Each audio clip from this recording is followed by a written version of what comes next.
Salut, c'est Black Ink. Salut, c'est Fosséa.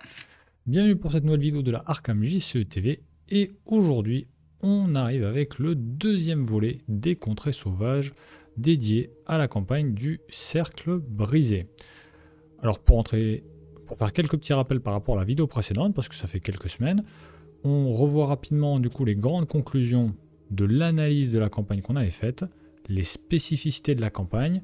Comme vous pouvez le voir, donc la volonté est à l'honneur dans la campagne, notamment avec une invasion du plateau par différentes traîtrises, et on avait remarqué avec Akodo certains scénarios où il y avait plus de 20 cartes dans le deck de rencontre qui mettaient en avant des tests à la volonté.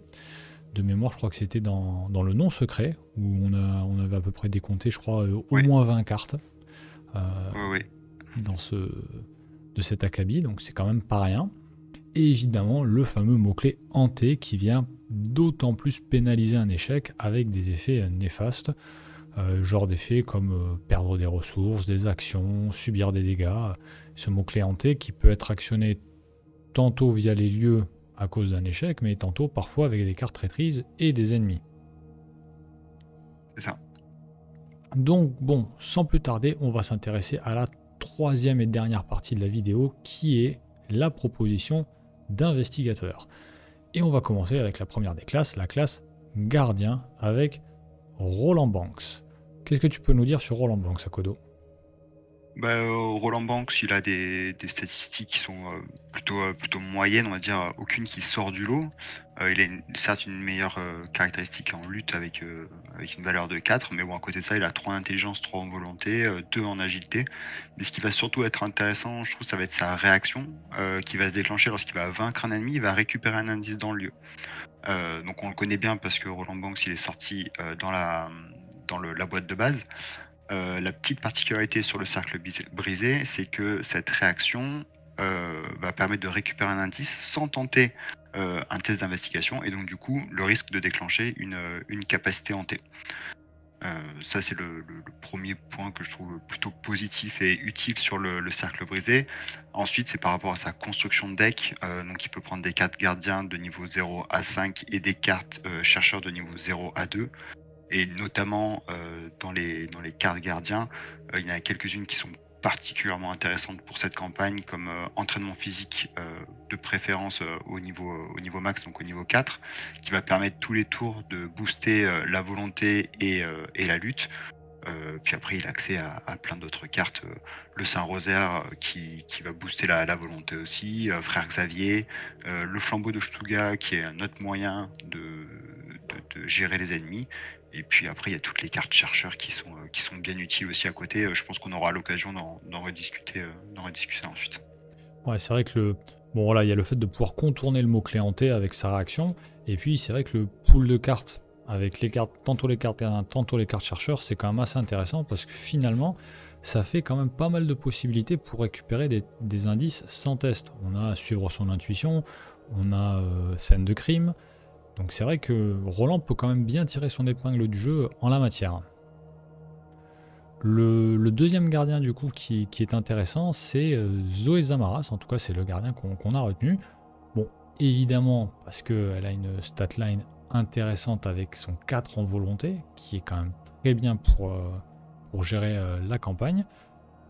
Et parce que du coup, en termes de gestion des ennemis, le fait de pouvoir venir gérer tous les ennemis et gagner des ressources va pouvoir venir alimenter notamment la carte que tu citais, le fameux entraînement physique, qui va booster ces deux caractéristiques fortes, qui va permettre à Zoé, alors certes avec la version niveau 4 c'est pas forcément nécessaire, mais avec toutes les autres versions précédentes, le temps que Zoé arrive à avoir la version de niveau 4, eh ben, elle va pouvoir utiliser des ressources pour réussir ces tests de volonté ou les tests de force pour gérer les ennemis. Et il y a un autre avantage aussi avec Zoé, c'est que comme c'est une investigatrice de Dunwich, elle a ce pool un peu particulier de 5 cartes de niveau 0 libres sur l'ensemble des classes. Après, on a chacun ses préférences, mais c'est vrai que moi, sur le cercle brisé, j'aurais vraiment un intérêt particulier à aller chercher sort de protection de niveau 0 chez les mystiques, par exemple, qui est une solution supplémentaire pour lutter contre les traîtrises. Oui, et puis on peut dire aussi que Zoé, un truc qui peut être intéressant avec elle, c'est de prendre dans le terrier du lapin. Et du coup, par exemple, pour l'entraînement physique, pour les flambeaux de Ouais. Cthulhu, eh ben, c'est vrai que ça aide quand même pas mal. Donc bon, on le redit, dans les cartes joueurs, notamment au niveau des gardiens, les entraînements physiques, c'est très bien pour cette campagne. Le Saint-Rosaire, bon, Zoé peut prendre la version mystique de niveau 0, mais la version de niveau 2 qui passe en gardien, non seulement donne un boost de volonté, non seulement vient aussi sécuriser la santé mentale de Roland, mais en plus, si on réussit des tests sur les cartes traîtrises, on met des pions bénis, et les pions bénis vont nous aider à passer les tests, sachant que les cartes traîtrises, on l'avait dit, il y a plus de cartes traîtrises dans certains scénarios que de façon globale sur l'ensemble des scénarios, notamment encore une fois le non secret, il n'y a que 4 ennemis dans le deck de rencontre, il y a Brown Jenkins et les 3 rats, tout le reste est que des traîtrises.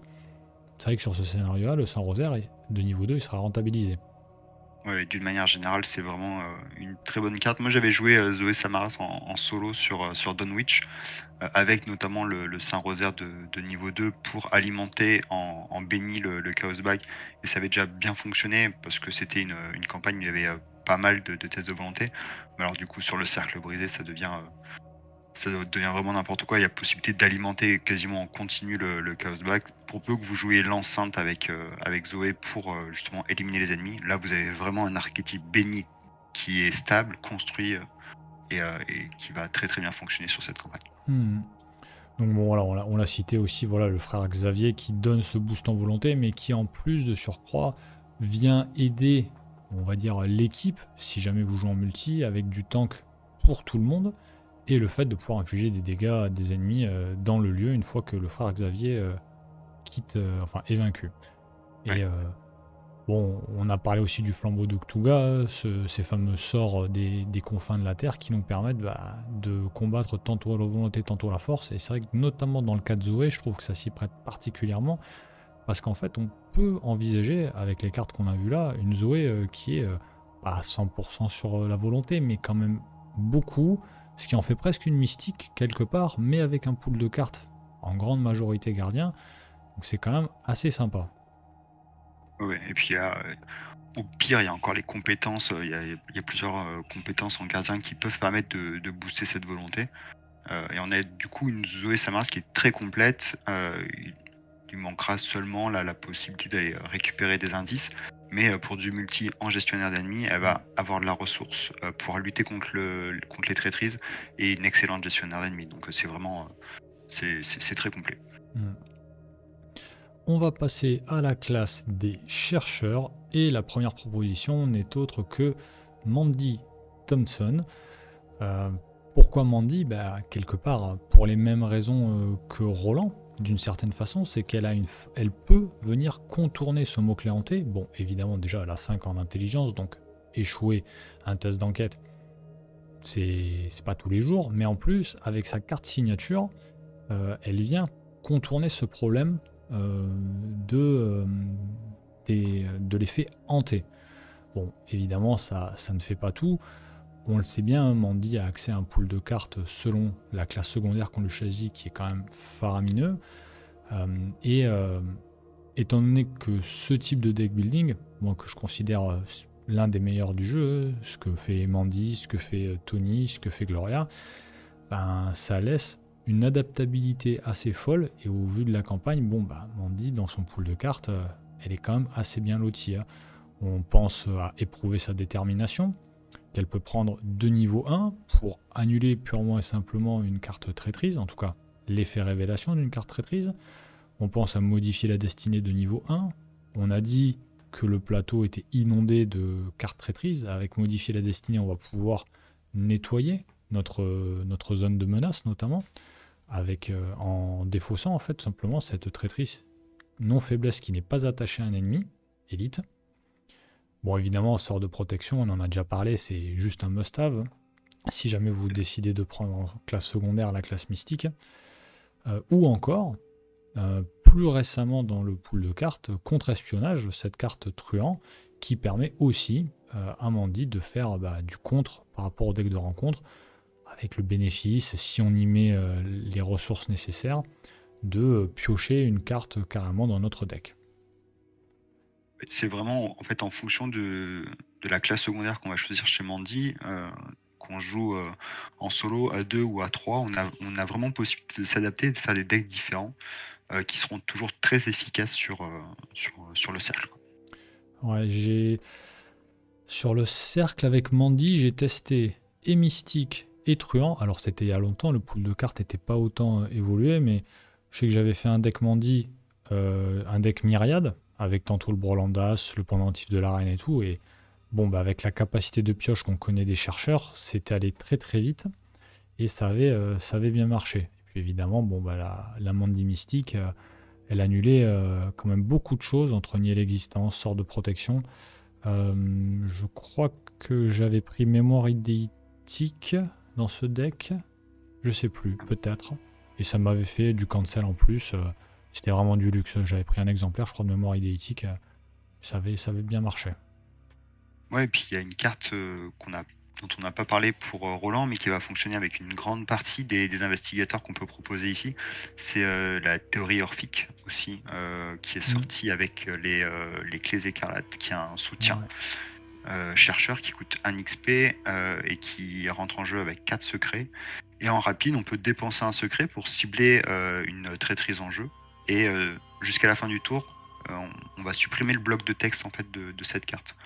Donc c'est aussi une solution assez simple pour temporairement éviter comment ça s'appelle, une traîtrise en jeu qui pourrait être pénible, qui pourrait diminuer nos stats, nous obliger à dépenser des ressources en plus pour jouer une action, etc., quoi. Ouais, je l'ai mise un peu après, il me semble. C'est vrai qu'elle n'est pas encore affichée, mais je l'ai mise un peu après les chercheurs, je crois. Donc bon, c'est vrai qu'il y a pas mal de possibilités. Autre chose à rajouter sur Mandy? Moi j'aime beaucoup la Mandy Truand pour sa capacité à justement ce que disait vider le deck, que ça soit avec les amis des bas-fonds, instinct affûté pour gagner des actions. Et moi du coup j'aime beaucoup jouer la compétence élan, qui est une compétence entraînée, qui marche avec la perfection vient de l'entraînement. Donc tu vois, il y a tout un enchaînement de cartes qui fonctionnent bien ensemble. Voilà, je trouve que c'est un très très bon moyen de justement lutter contre le fait d'avoir un deck obligatoirement de 50 cartes avec Mandy. Oui, le deck de 50 cartes, c'est vraiment avec la version tabou dernière Oui, génération. Mais oui, je suis complètement d'accord. C'est vrai que, bon, on est limité par les 10 cartes truands. C'est vrai qu'on aimerait bien en avoir plus. En tout cas, moi, ouais, c'était l'impression que j'avais. Mais c'est vrai que on a tantôt voilà, des cartes qui sont utiles au niveau des tests, mais on a aussi des réducteurs de deck, voilà, avec Ami des bas-fonds, comme tu l'as dit. Si jamais on veut, on peut prendre cible facile aussi. Euh, c'est vrai que ça marche bien. Du ouais. coup, le deuxième chercheur qu'on vous propose, vous le voyez, c'est Harvey Walters. Alors du coup, Harvey Walters, pourquoi est-ce que on vous propose ça, Kodo? Alors moi j'aime beaucoup Harvey d'une manière générale, mais là en ce moment je le joue sur les chasseurs du mythe, le challenge communautaire qui est proposé par Trotic sur le Discord. Et c'est un investigateur qui va parfaitement bien sur cette campagne, à la fois pour ses statistiques. Donc il a 4 de volonté, 5 en intelligence. Donc c'est idéal pour vider les lieux des indices et lutter contre le deck de rencontre. En plus de ça, il y a les études supérieures, donc du coup, qui vont permettre contre la dépense de ressources de booster à la fois l'intelligence et la volonté. À partir du moment donné, on a 5 cartes dans le deck, ce qui est quand même pas très très compliqué avec un Harvey qui a un effet qui va jouer sur la pioche. Donc sans jouer forcément grosse main, moi je préfère des archétypes avec entre 5 et 6 cartes dans la main pour éviter d'avoir un impact trop important de sa faiblesse. Mais là, on est sûr d'avoir enfin, d'avoir des très bonnes stats en volonté et en intelligence. Et en plus de ça, il a accès donc à William Malleson de niveau 2, qui est là aussi une manière de lutter contre le deck de rencontre, hein. Donc c'est un allié qui peut se déclencher lorsqu'on va piocher une carte du deck de rencontre.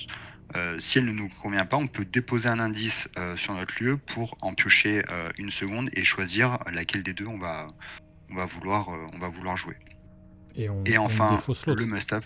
Et on défausse l'autre, oui, en plus. Ouais. Mhm. Donc ça, ça c'est une logique qui rentre dans le cadre des scénarios où on a des triplés de traîtrise. qui vont avoir des effets typiques de si j'ai ces trois traîtrises-là en jeu, il se passe ça.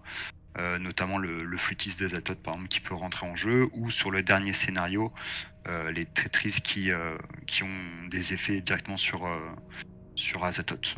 Donc c'est un excellent moyen de lutter contre ça. Et en particularité sur Harvey, c'est qu'il peut jouer donc des cartes chercheurs de niveau 5, et donc du coup l'œil de la vérité, qui est une compétence, sort qui est entraîné, donc qui marche encore une fois avec la perfection humaine de l'entraînement, qui a 4 icônes, et qui va s'attacher à une traîtrise lorsqu'on va réussir un test dessus, et qui va nous conférer en fait ces icônes à chaque fois qu'on va piocher cette traîtrise là. Donc du coup, quand on a des traîtrises qui vont nous demander des tests de volonté à 3 ou à 4, et que ces traîtrises là on les a en 3 exemplaires dans le deck de rencontre, ben on est sûr, que ce soit pour nous ou pour notre collègue, d'avoir ces avantages là, et donc du coup encore plus facilement lutter contre ces traîtrises. Ouais, donc je reviens là sur l'œil de la vérité. Bon, évidemment, la carte est d'autant plus forte que vous êtes nombreux à jouer, parce que ça fait autant de cartes rencontres que vous piochez en face du mythe, donc c'est sûr qu'à 4, honnêtement, c'est vraiment un must.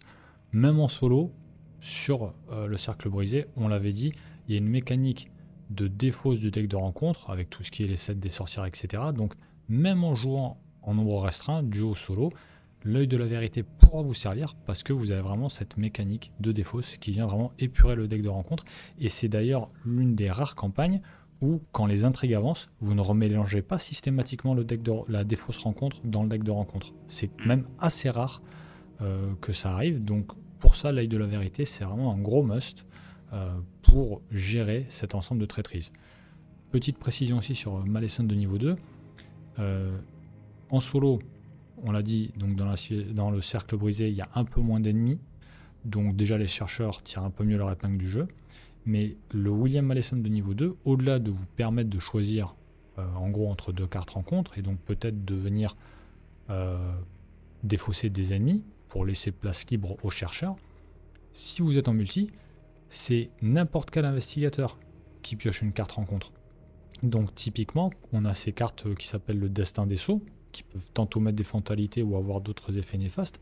Si un investigateur qui a un destin des sceaux en jeu dans sa zone de menace, avec William Malleson, on peut éviter d'en piocher un autre, et donc on évite notamment des fatalités. Donc on sait notamment, voilà, si on est 3 ou 4, que une fatalité en plus, c'est 3 fois le nombre de joueurs d'actions en moins. Donc c'est d'autant plus utile d'avoir Malleson pour cette raison aussi. Ouais. Et l'autre conséquence aussi, c'est 2 dégâts directs sur le destin des sceaux. Oui, et ça, voilà. Et ça, pour les chercheurs, parfois, ça peut être embêtant. Ah oui. Alors, on passe du coup au truand, avec d'un côté Sefina en première ligne. Alors, Sefina, c'est un peu comme Zoé. On a une statline en 4, 2, 2, 4. C'est intéressant. Les stats qui sont à 4, c'est la volonté et l'agilité. C'est bien.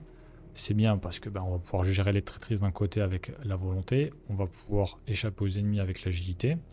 Donc tout ça c'est pas mal. Moi personnellement j'ai joué, alors c'était le renouveau, mais bon voilà, c'est quand même assez similaire. J'ai joué Sefina sur le cercle brisé, avec notamment un deck riche. Et là-dessus, c'est vrai que le deck riche présente quand même un certain avantage avec le cercle brisé. Pourquoi ? D'abord parce que comme il y a moins d'ennemis, on est moins vite dans la difficulté. Alors oui, les traîtrises, elles nous embêtent, mais c'est vrai que ça nous permet quand même de se mettre en place plus facilement, ou en tout cas avec un peu plus de temps, si jamais on est un peu lent, que par exemple la civilisation oubliée, où au bout de 3 tours, si ça se trouve, on a 3 serpents sur nous. Donc là-dessus, on a un peu plus de temps pour se mettre en place, parce qu'on sait que les decks riches nécessitent quand même un certain nombre de cartes de posée. Évidemment, relation influente, surtout relation influente de niveau 3, qui nous permet de booster nos tests 2 fois potentiellement. Évidemment, avec les cartes un peu plus récentes, l'éventail noir qui nous permet, au gré du nombre de ressources qu'on a, d'avoir plus de vie, plus de santé mentale, avoir une action supplémentaire et avoir plus 1 à chacune de nos compétences. Entre relations influentes et l'éventail noir, on voit déjà que le scénario Union et Désillusion sera un peu plus facile à gérer parce qu'on va faire des tests de ressources et on va avoir plus un à chacune de nos compétences si jamais on ne fait pas de test de ressources. Donc tout ça, ça se marie très très bien avec le scénario, comme je l'ai dit, parce qu'on peut se mettre en place, parce que Union des Illusions, on va pouvoir le passer en se posant un peu moins de questions. Euh, on a dédoublé avec Sefina qui va nous permettre en fait de venir concrètement dédoubler toutes les cartes à ressources et du coup gagner nos ressources 2 fois plus vite. À partir du moment où on dédouble typiquement un cible facile, qui peut être l'un des événements sous Sefina, avec le monde peint, du coup on joue le monde peint qui fait qui mime cible facile, qu'on dédouble, on aura fait 2 cibles faciles, c'est-à-dire qu'on va piocher 2 cartes, si ça se trouve on va trouver un autre cible facile, donc en fait tout s'enchaîne. Avec des doublés, c'est vraiment l'huile dans les rouages qui vous permet à chaque fois de venir récupérer vos ressources ou d'en générer encore plus ou de piocher plus de cartes. Ouais. Et puis je pense à une carte comme série gagnante, par exemple. Oui, voilà, commencer à dédoubler une série gagnante, je crois que c'est niveau 4 ou 3, je sais plus. Où en gros la carte coûte 3 et on fait gagner 10 ressources. Ouais. En gros, on aura un gain net de 14 ressources. C'est énorme. C'est juste énorme. Donc c'est vrai que ça va quand même très très vite. Hein. Bon, l'autre truand du coup qu'on vous propose, c'est le truand du cercle brisé, c'est-à-dire Preston Ferment. En plus, Preston qui est utilisé actuellement par certains joueurs pour les chasseurs de mythes. Ouais, et puis Preston, c'est un investigateur donc de la campagne, mais c'est aussi, je trouve, un petit peu un personnage iconique avec à la fois son héritage familial et puis ses stats. Je trouve qu'il est, c'est un investigateur que j'aime beaucoup et qui est très typé.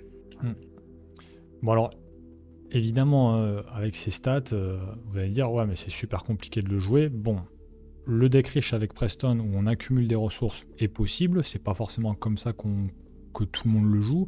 Il y a quand même plusieurs possibilités.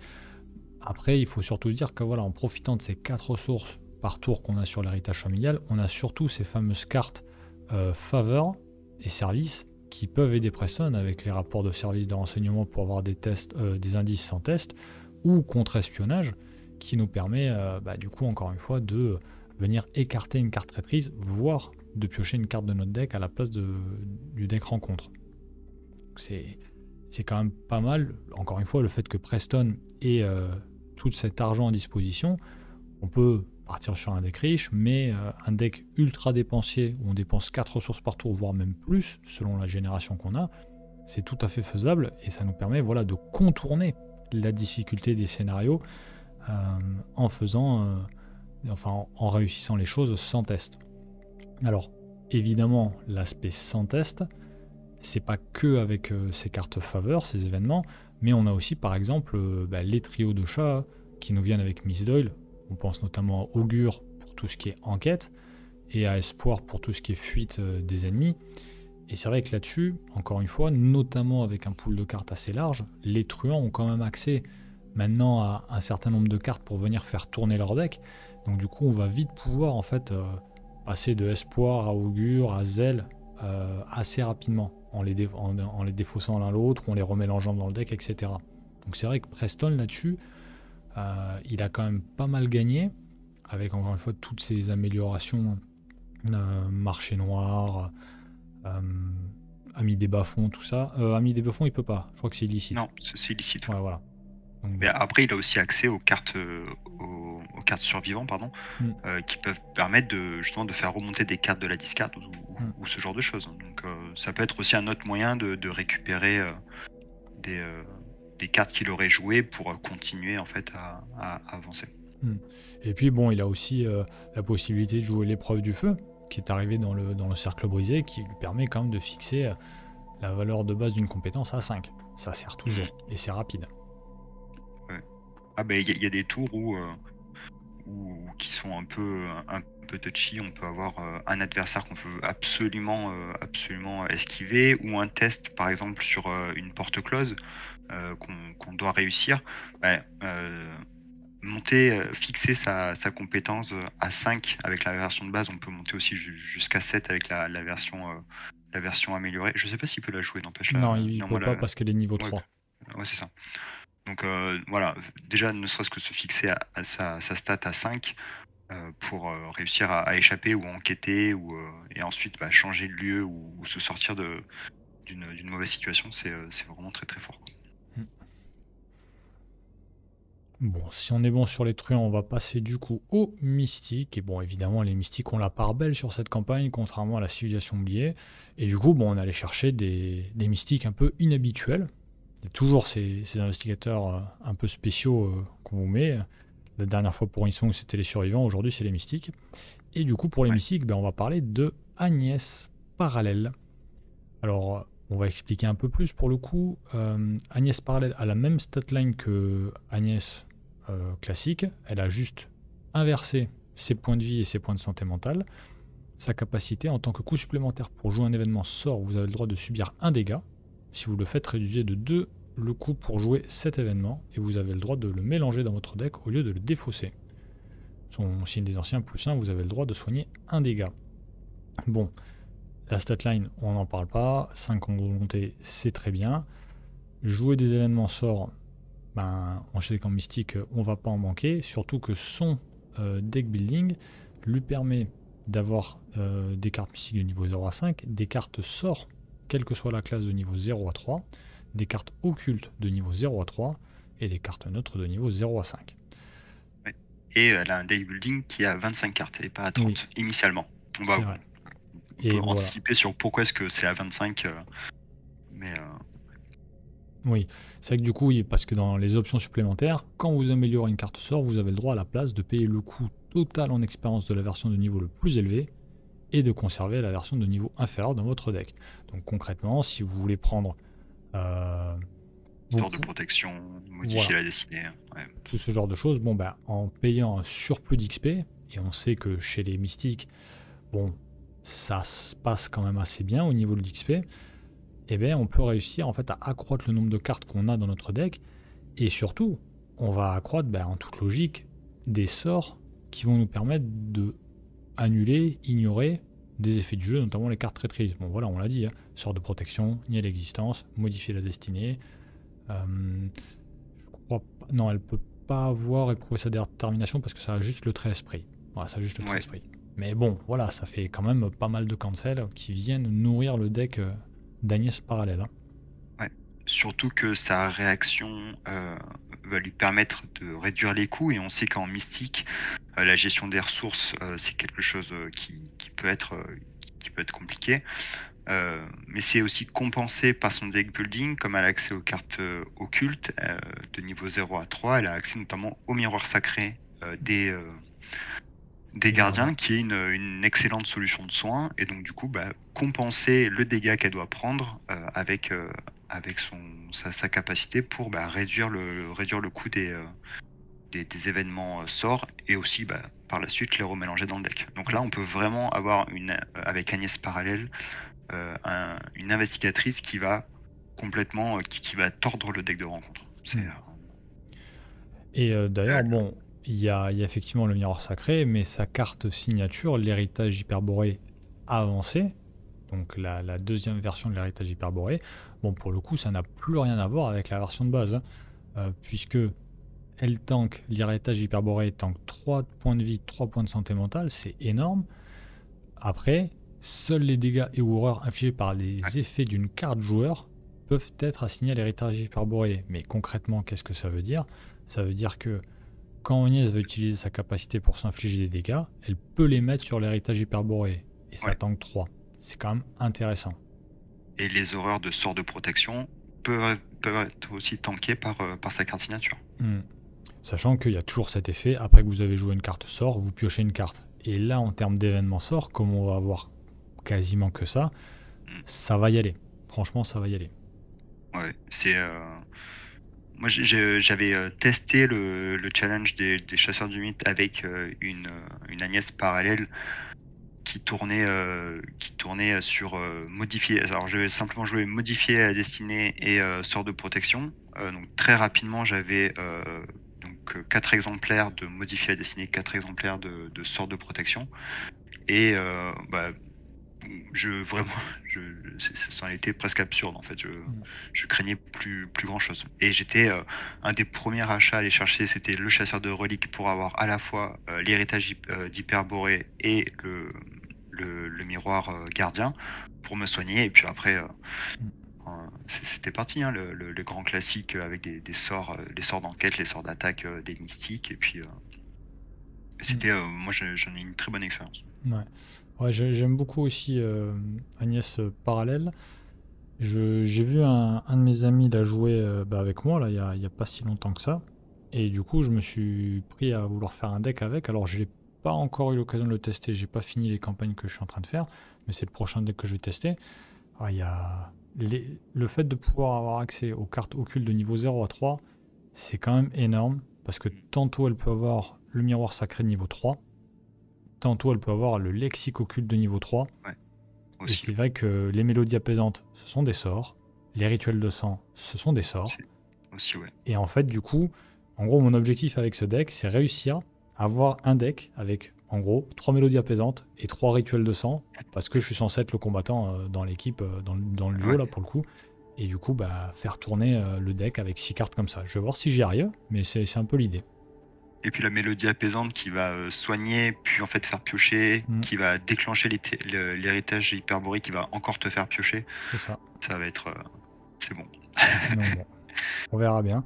Bon, il faut quand même faire attention parce que le sombre souvenir a aussi sa version avancée. La différence, c'est que il coûte 4 et non plus 2. Mhm.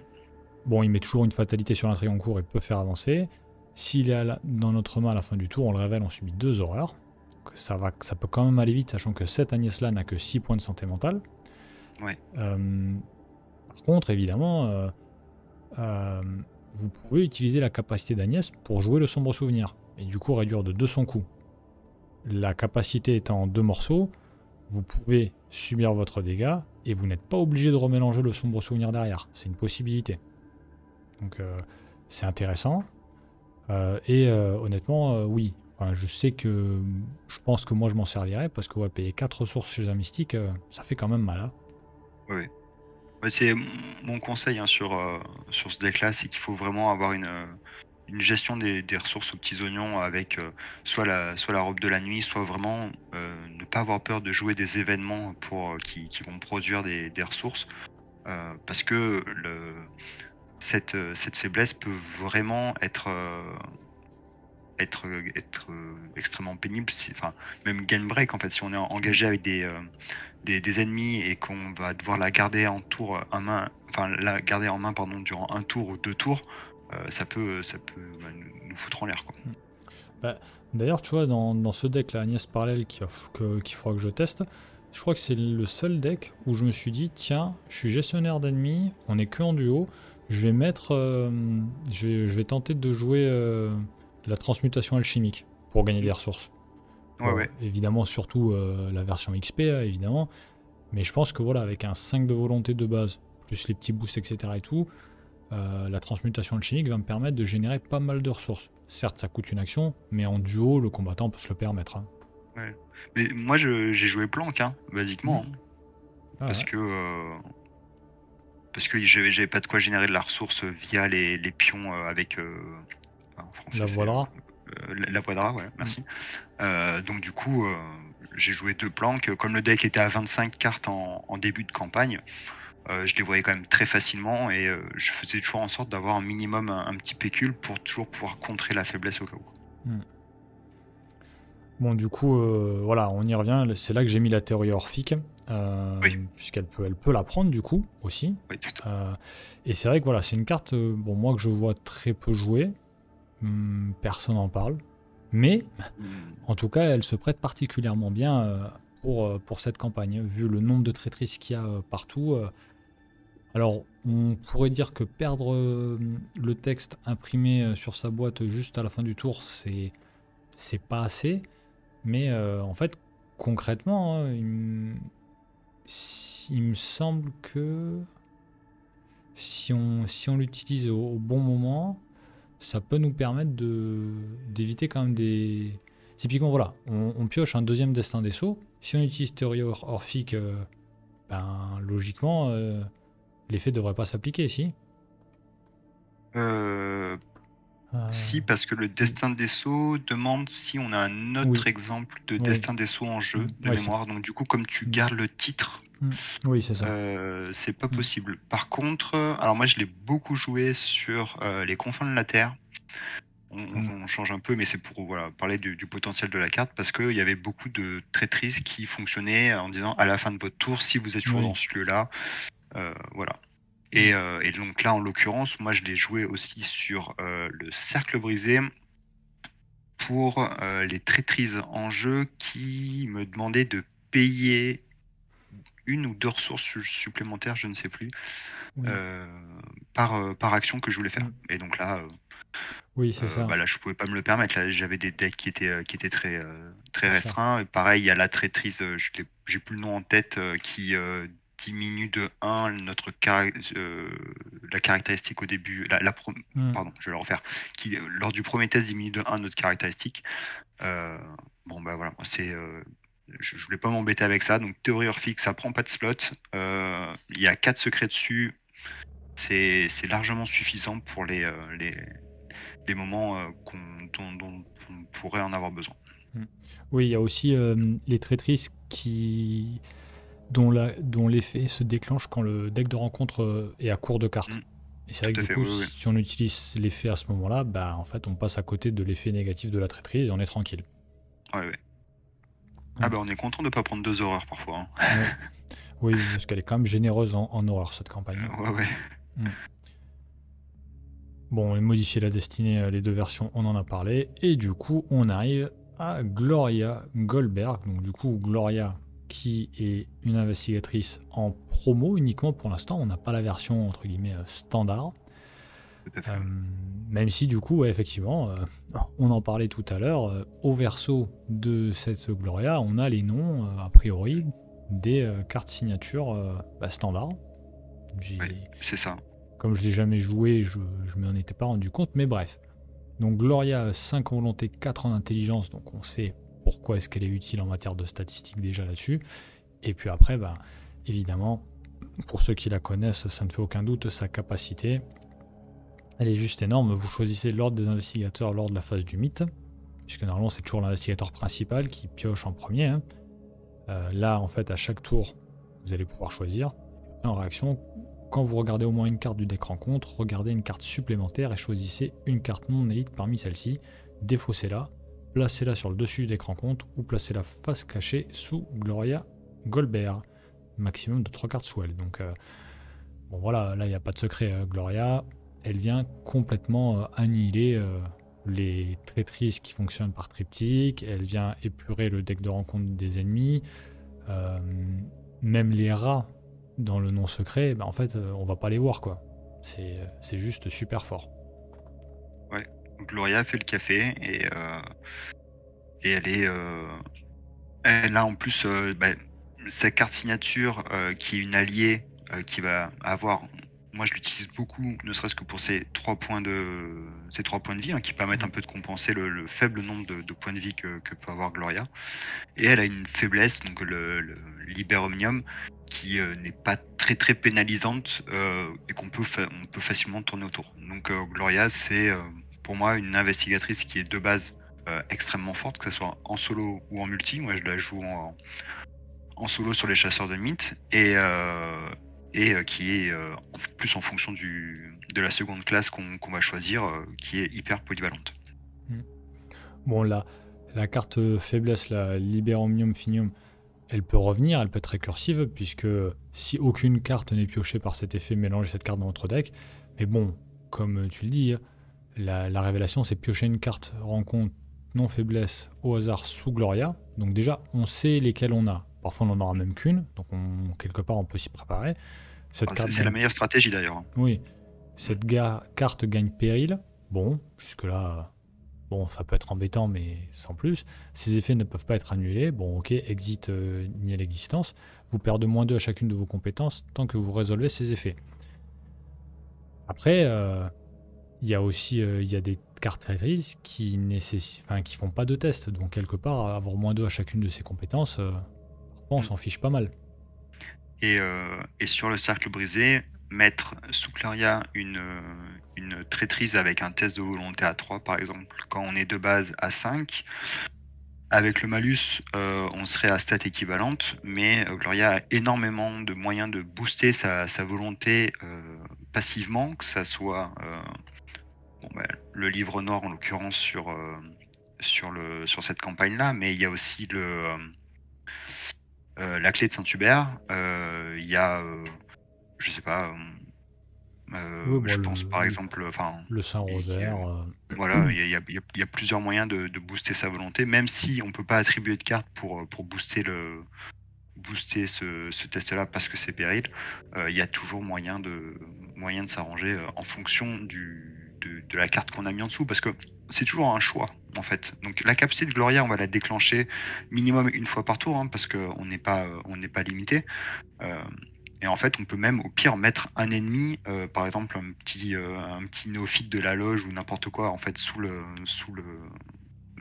Gloria. Au pire, on a un néophyte qui va être engagé avec nous et qui va nous mettre une attaque, enfin nous faire perdre une horreur. Bon. Oui, c'est sûr. Dans l'absolu, c'est même un avantage en fait, parce que comme il est engagé avec nous, on doit pas perdre une action pour l'engager sur le fait qu'il soit distant, quoi. Mais voilà, Gloria, le fait de regarder à chaque fois, donc la meilleure amie de Gloria, ça va être Alisa Graham, qui va nous permettre en rapide chaque tour. Donc déjà, ça va être donc un allié qui coûte 4, qui passivement nous booste de 1 l'intelligence, et qui nous permet de regarder la carte notamment la carte du dessus du deck de rencontre. Et donc du coup, on va pouvoir déclencher chaque tour Gloria en regardant 2 cartes, et donc du coup, en éliminant une, en laissant l'autre carte en dessous, en la mettant en dessous du deck, sous Gloria, etc. Et donc, on va avoir en solo, en tout cas, un contrôle total sur le deck. Donc on a aussi les parchemins des secrets, par exemple, qui sont un bon moyen de contrôler les cartes au-dessus du deck de rencontre. Et ce qui fait que on peut parfaitement choisir quelle carte on va avoir. Et donc du coup, derrière, ça va permettre d'avoir une carte comme Prévoyance, par exemple, qui est un événement mystique de niveau 1, qui va permettre, sachant ce qui va arriver, on peut annoncer le nom de la carte pour l'annuler derrière, quoi. Ouais, j'insiste bien là sur cet aspect, on est passé un peu vite dessus, sur les ennemis sous Gloria. Il y a un vrai aspect tactique. Effectivement, les néophytes enfin oui, les acolytes ou autre chose, ou les néophytes de la loge, normalement ils sont censés pop dans des lieux vides. Donc là, ils vont pop engager avec nous et nous attaquer, donc quelque part gain d'action, parce qu'on va pas devoir les chercher à l'autre bout de la map. Mais les engoulevents aussi. Les engoulevents, ils vont pop avec nous. Pour Union et Désillusion, on va s'économiser le fait d'aller les chercher, on va pouvoir les attaquer directement, ou un autre investigateur pourra les attaquer. C'est tactiquement parlant, c'est toujours intéressant. Oui. Et puis après, vous le voyez là sur l'image, voilà, Gloria avec son deck building de classe secondaire, elle a quand même des cartes cancel qui viennent avec les autres classes. On pense notamment à Tu ne mourras pas deux fois en gardien. C'est vrai que pour le cercle brisé, encore une fois avec cette mécanique de écumer, défausser le deck de rencontre et le nombre de traîtrises qui sont plusieurs exemplaires, ça se jouera. Averti, c'est toujours intéressant, et contre-espionnage, on en a déjà parlé. Ouais, et puis moi je parle surtout en solo parce que c'est comme ça que je la joue, mais elle a accès à des cartes comme Réelle Compréhension, par exemple, qui est une compétence avec une icône qui, lorsqu'il attribue un test de compétence et qu'il est réussi sur une carte scénario, on va récupérer un indice sur notre lieu, donc c'est de la compression de l'action. Il y a Élucider l'affaire qui permet de générer de la ressource avec Gloria facilement. Il y a les raccourcis qui sont aussi de la compression d'action. Donc en fonction des différentes classes secondaires qu'on choisit, Gloria va avoir différents aspects, que ce soit pour du solo ou pour du multi. Moi je trouve qu'en multi elle est particulièrement forte en gardien. Et après la classe truand fait toujours un peu tout très très bien aussi, hein, donc il n'y a pas de problème. Allez, on va attaquer du coup la dernière des classes, la classe survivant. Et du coup, on a choisi de vous parler de Patrice Attaway, qui nous est arrivé du coup avec les Dévoreurs de rêves. Bon, Patrice, elle a une statline qui est quand même particulière, il faut le dire, puisqu'elle ne cumule que 10 points au total. Néanmoins, elle a quand même 4 en volonté. Et ce qui est intéressant avec elle, c'est son deck building survivant mystique, avec encore une fois tous les cancels dont on a déjà parlé. Euh, Autre carte intéressante avec elle, c'est l'encre animée. Moi, je trouve que l'encre animée avec elle marche très bien, avec les différentes améliorations possibles, mais voilà, justement, avec ce plus 1 à la compétence qu'on veut dès le début, bon, évidemment, ce sera la volonté, mais comme on peut améliorer aussi 2 autres compétences avec l'amélioration spécialiste, il me semble, je crois que c'est ça, Ouais, c'est ça. on peut améliorer, on peut se donner des plus 3 selon les tours, et ça, c'est vrai que c'est quand même bon, pas inintéressant. Ça peut être utile pour Union des Illusions. Bon, et évidemment, le point le plus fort de Patrice pour cette campagne, c'est que concrètement, le nom secret, Brown Jenkins, elle en a rien à faire. Et ça, déjà, c'est assez jouissif.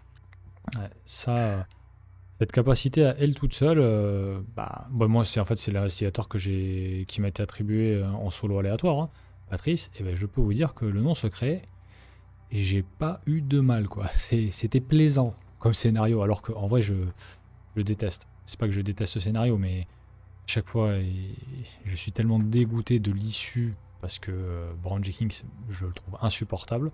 Mais c'est vrai qu'avec Patrice, je me suis dit, ça va bien se passer. Ouais. Et puis après, elle a accès à tout le pool de cartes dont on a déjà discuté avant. Mais c'est vrai que je trouve, c'est une des rares investigateurs ou investigatrices qui peut vraiment axer autant sur la volonté son deck. Hein. Je sais pas ce que t'en penses, mais je sais pas à combien elle peut monter, mais facilement à 8, je pense. Oui, c'est vrai que bon, là, moi, du coup, comme je suis en complet aléatoire, je peux pas choisir les up sur Patrice, mais c'est vrai que oui, entre les accessoires, la pierre de lune, le Saint-Rosaire, la clé de Saint-Hubert, Peter Sylvestre, il y a quand même. L'encre, ouais. Oui, l'encre. Enfin, il y a vraiment pléthore de possibilités. Maintenant, on a aussi ces fameux aplomb avec courageux de niveau 3 qui va venir lui donner plus 1 en volonté, plus 1 en intelligence. J'ai pas encore pioché ça au hasard dans mes améliorations, mais j'aimerais bien. Et puis, bon, comme on l'a vu avec Preston, il y a aussi l'histoire des 3 chats. Ça, j'ai tiré Miss Doyle au hasard, ça c'est cool. Donc, du coup, j'ai les 3 chats et ça marche super bien pour éviter justement les tests d'enquête et éviter les effets hantés. C'est quand même pas mal du tout, quoi. Ouais. À tester. Faut que je retente Patrice maintenant. Maintenant qu'on a bien fait le tour de cette campagne-là et notamment de la problématique de Braun, faut retester, je pense. Ouais. Et du coup, l'autre surveillante, c'est Wendy. Bon, comme on le disait, Wendy, c'est vrai qu'elle va quand même bien avec toutes les campagnes. Faut dire ce qui est, elle est super forte. Sa statline, rien que sa statline, honnêtement, sans être parmi la meilleure répartition qui soit, parce que c'est vrai que c'est toujours bien d'avoir une stat à 5, hormis les statlines avec un 5, le 4 en volonté, le 4 en agilité et le 3 en enquête, c'est quand même pas mal. Hein. Ouais. Je pense que vraiment, je vois pas comment on pourrait faire mieux. Alors certes, on est excellent nulle part. On est extrêmement mauvais en lutte, mais après Wendy elle va gérer différemment en fait les ennemis.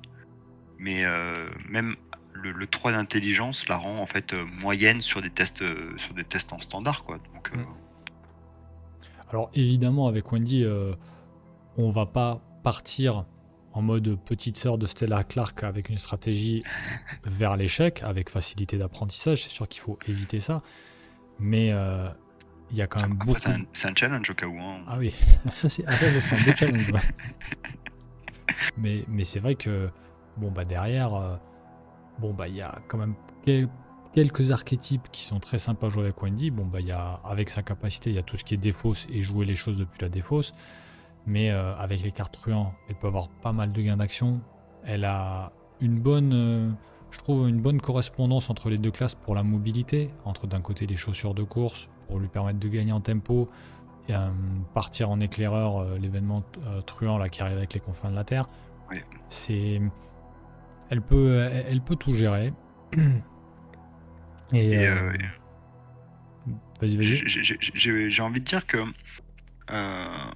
Wendy sur le cercle brisé, c'est quand même plutôt une bonne idée, parce que c'est une campagne où il n'y a pas énormément d'ennemis.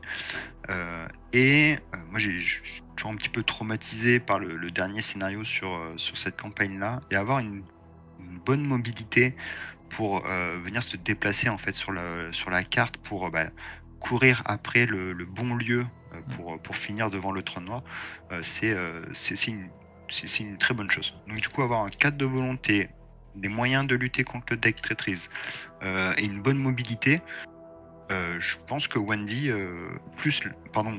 comme tu disais, les gains d'action potentiels, le fait de se déplacer 2 fois s'il réussit le test sur les chaussures de course, c'est plutôt malin comme choix, quoi. Ouais, non, c'est sûr. Je réfléchis un peu. Après, oui, c'est vrai que bon, on n'est pas là pour donner des astuces spécifiques pour réussir devant le trône noir, mais c'est vrai que les mystiques avec Voyage Astral, moi, c'est quelque chose que j'ai déjà utilisé avec Patrice, en fait. J'avais Patrice avec les chaussures de course, sur un run qui date un peu, mais avec les chaussures de course de Patrice, j'avais essayé d'ouvrir un maximum de lieux au milieu, et après me diriger vers, avec des ouvertures de portail, pas un voyage astral, vers les cartes aux 4 coins. Et je l'avais fait sur le dernier truc, évidemment, parce que manque de bol, pour une fois, ça m'arrive rarement. J'ai souvent de la chance dans ce scénario. C'est soit la première, soit le deuxième lieu. Mais là, manque de peau, c'était la dernière. Mais comme j'avais eu des ouvertures de portail que j'avais placées aux bons endroits, en fait, j'avais pu naviguer assez vite dans la map.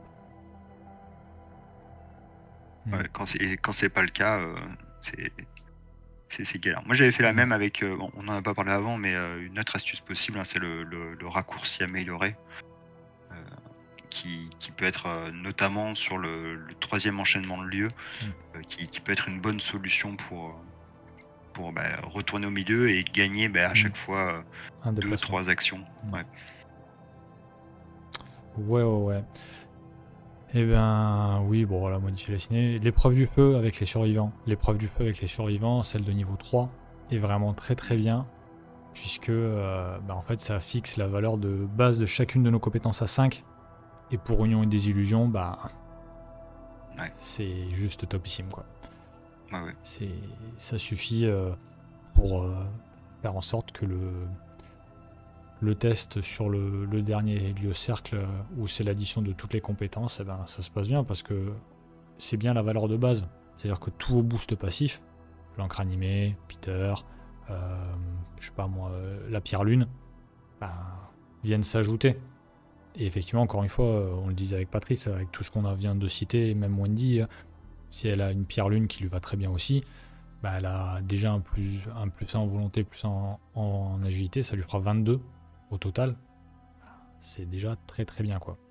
Et même je pensais aussi, malheureusement, si le cas se présente, d'avoir le lieu sur les bords de la rivière avant, qui est très défavorable, c'est-à-dire qu'il va nous demander un test de cercle, par exemple, en lutte et en intelligence pour Wendy. Dans ce cas-là, on a la flexibilité de pouvoir choisir de passer à 5 de nos 2 compétences basses, sans se dire je vais passer à 5 ma volonté pour pouvoir lutter contre des decks traîtrises. Et donc du coup faciliter ces tests-là, quoi. C'est vrai que je ne l'ai pas mis, mais c'est vrai que sur cette campagne, je crois que c'était le choix que j'avais fait avec Patrice, Pierre de Lune et Peter Sylvestre de niveau 2, ça fait plus d'en volonté, plus d'en agilité. Ça fait quand même bien le café, hein. Ouais, clé 10 aussi, hein. Ah ouais, bon, ça. Ça, franchement. Mais après, tous les boosts passifs, les doubles boosts passifs sont très très bons. Il y a un allié, c'est vrai que j'ai pas testé. C'est Grand-mère Horn, celle à XP, pour éviter les mauvaises surprises avec les effets hantés. puisque celle-ci peut nous Ouais. faire réussir les tests, ça peut s'envisager en effet. Oui, oui, oui, tout à fait. Parce c'est la version XP, oui, qui nous permet De de plus échouer. réussir les. Ouais, ouais. Oui, oui. Et c'est vrai Ouais, qu'avec avec Wendy, typiquement, elle nous améliore tantôt la volonté, tantôt l'intelligence, et mhm. peut nous éviter, peut-être, de temps en temps, d'avoir le déclenchement d'un effet hanté. Mhm. Ça peut être un Ouais, filet ouais. de sauvetage pas inintéressant. Ah, c'est vrai qu'on n'a pas dressé de liste des cartes à ne pas jouer, mais d'une manière générale, vous pouvez prendre Regardez ce que j'ai Stella, trouvé. par exemple, Mhm. à ne pas jouer. Regardez ce que j'ai trouvé. Live and learn, apprendre de ses erreurs, je crois, Oui, en c'est truand ça. aussi, En en survivant. survivant, pardon. Voilà, ça fait partie Mhm. des cartes qu'il faut plutôt éviter. Bon, après, les effets hantés se déclenchent que sur un test d'investigation, mais voilà, c'est Mhm. quand même à déconseiller, quoi. Ouais, c'est vrai que voilà, si jamais vous dites oui, mais comment est-ce qu'on fait du coup avec les survivants? Bah déjà tout ce qui réduit la difficulté des tests, le vieux porte-clés, la lampe torche, tout ça, Ouais. ça sert, hein. Ça sert quand même pas mal. Et puis après avec Wendy, bah, les outils de crochetage, hein. Faut pas aller chercher plus loin, hein. Ah oui, ça fonctionne très très bien, hein. Puis Mm. Wendy, outil de crochetage, un Peter Sylvestre, bah, Wendy fait déjà des tests à 8, hein, par exemple, hein, Mm. donc, C'est ça. Bon, bah, je pense qu'on a fait le tour. Donc bon, on a fait un bon passage en revue des investigateurs. Bon, on vous a pas parlé des investigateurs neutres parce que bon, sinon on devrait en parler à chaque fois. Mais bon voilà, Lola et Charlie, bon voilà, ils peuvent tout faire. De toute façon, ils sont neutres, donc ça dépend vraiment comment vous voulez les builder, mais il n'y a pas de souci là-dessus. Hum, Après, bon, évidemment, n'hésitez pas à commenter et à nous proposer des investigateurs en détaillant un peu pour quelles raisons vous estimez que ces investigateurs-là sont propices, utiles, efficaces pour gérer la campagne. C'est vrai que là, on a nos deux expériences, bon, en solo, mais aussi en multi, et surtout avec les chasseurs du mythe à l'heure actuelle. Donc c'est vrai que c'est assez intéressant de pouvoir en discuter. ouais. Et un petit mot sur les neutres. Je pense que on avait déconseillé sur Innsmouth Lola. Je pense que sur cette campagne-là, justement, ça peut être un bon choix. Parce que, encore une fois, le nombre d'ennemis est assez faible, donc du coup, ça permet de compenser les faibles points de vie et points de santé mentale qu'elle a. Ouais. Bon, un dernier mot de la fin ou on est bon? Bah, on est bon. Euh, Moi, de mon côté, bah, j'ai hâte de la suite. Et maintenant, bah, il ne reste plus qu'à finir les chasseurs de mythes Hmm. en espérant arriver devant le trône noir. Ah, c'est ça, c'est arriver à ce fameux dernier lieu. C'est vrai que pour l'instant, malheureusement, j'ai pas encore eu les chaussures de course. Je suis un Eh peu ben, dégoûté. Et même en termes d'XP, en termes de mobilité, ma Patrice, elle est pas au top. moi, je joue pas en aléatoire, hein. J'ai 3 équipes engagées, j'ai 2 équipes duo et Gloria en solo. Et c'est vrai que c'est un grand plaisir. Donc si jamais des personnes sont intéressées par ce challenge, qui viennent sur le Discord en discuter. Voilà, Trotrick propose assez régulièrement ce genre d'événement, et c'est super intéressant, ça renouvelle le jeu. Ouais. Bah, en gros, on tourne à 2 saisons par an, une par semestre, un Ouais. rythme de une partie tous les 15 jours à peu près. Et puis une grosse pause entre 2 saisons, histoire de préparer le tout. Donc, non, c'est super. C'est super. Bon, et ben du coup, sur ce, n'hésitez pas à commenter, liker et partager. Et puis bah, d'ici à la prochaine vidéo, on vous souhaite à tous de bonnes parties. Au revoir. Ciao, ciao.